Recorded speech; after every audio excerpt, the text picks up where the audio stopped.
When the gospel singer and composer Peter B. Billhorn accepted an invitation to take charge of the music for a series of services at the First Baptist Church of North Adams, Massachusetts in 1886, he had no idea that his presence there would inspire the scholarly pastor of that church to pen the stanza of the only sacred song he ever was privileged to write during his remarkably long and richly eventful life of 97 years.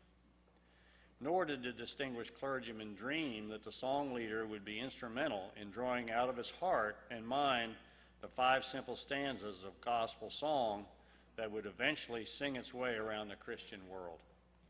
Please sing along with the Jazz Legacy Big Band and St. Andrew's Choir as they present I Will Sing the Wondrous Story.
One of Fanny Crosby's dearest friends was Phoebe Knapp.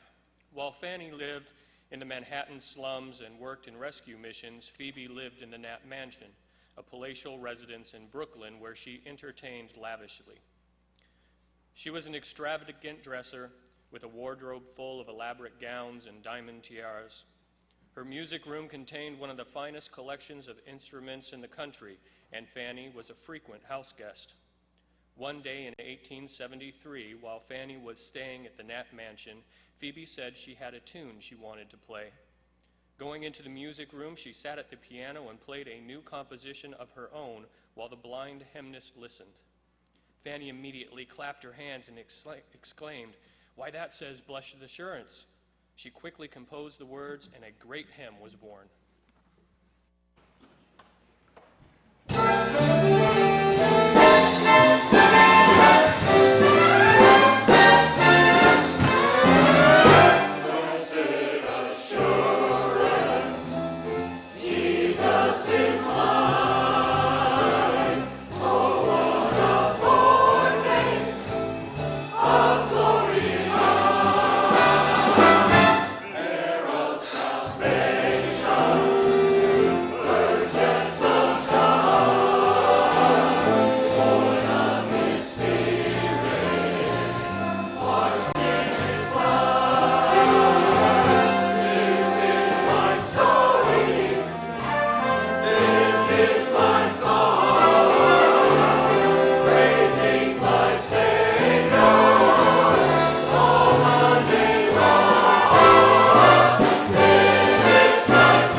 Psalm 46:1 says, "God is our refuge and strength, a very present help in time of trouble."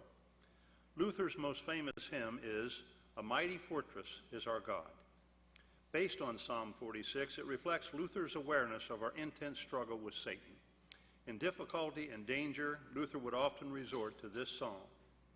In the foreword of a book Martin Luther once wrote, "Next to the Word of God, the noble art of music is the greatest treasure in the world.